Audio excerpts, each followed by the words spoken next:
Hey guys, we have another former player with us that's not on the set. Today I'm with Assistant Director of Player Personnel for the LSU football team and former Tiger himself, Justin Vincent.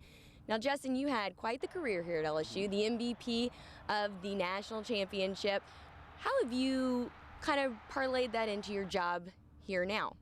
It's a great transition because I'm not that much older than the young men that's on this team. They kind of look at me as a leadership role. They're not really a figure that would yell at them or cut up on this and that and another. I'm here for them. I'm like almost a big brother. They need any help, I'm here for them. I'm the one that gets all the late night phone calls. So you went through the recruiting process yourself as a student athlete.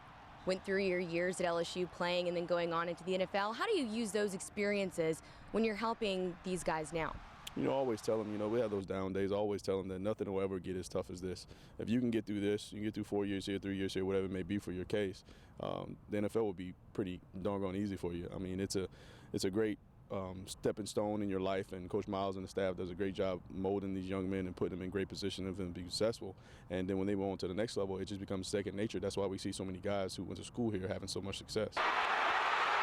Being with the players here and seeing guys like Jeremy Hill and Jarvis Landry and Odell Beckham that you've seen throughout their whole entire college career now in the NFL, does that give you like a proud moment seeing them out there? Yeah, kind of almost like a fatherly moment. I'm not a father yet, but kind of like a fatherly moment because, you see the guys when they come in as freshmen, they go through all these trials and tribulations, and they don't know where they're at mentally and physically.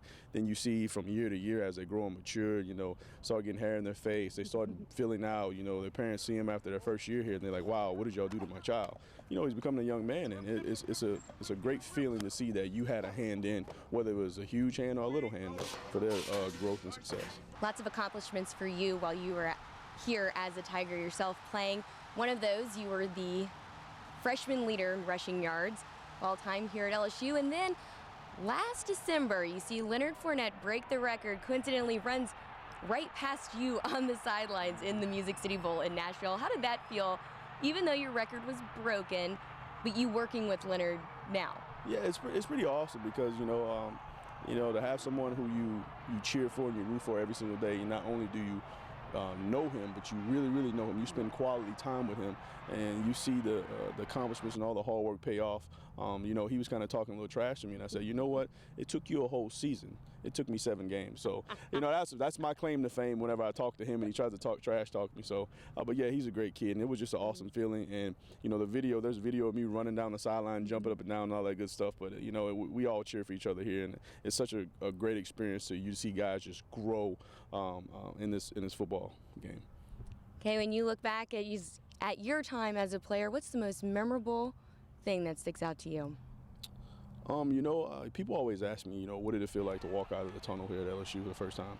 I really didn't understand what they were saying until after my freshman year. We played Georgia the first time here. I think it was a max capacity, and we end up coming back. We ended up winning that game, but early on it was really close and it was going back and forth. There was at one point in time I was standing on the sidelines and my ears just felt like somebody had some speakers next to him, and you couldn't really understand what Coach Derek Dooley was saying at the time. It was just an amazing feeling.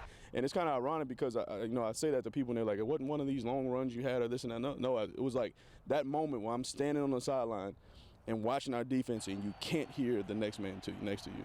And that really kind of put a stamp on my career as far as my experience in that stadium and what it meant to me and what it means to me now. Not a father yet, but you will be one in just a few months. You've had a lot of practice with the 105 guys that you get here each year. Yeah, it's a pretty awesome experience. Obviously I won't be having a full-grown man baby, but I'll have a child who I can mold and hopefully give direction like I give these young men direction here. But yeah, it's pretty special, and it's going to be a fun time for me, I guess. Thanks a lot. No problem. Thank you. And guys, I know you all have your records and your accomplishments at LSU, but this guy might have a couple more than some of y'all.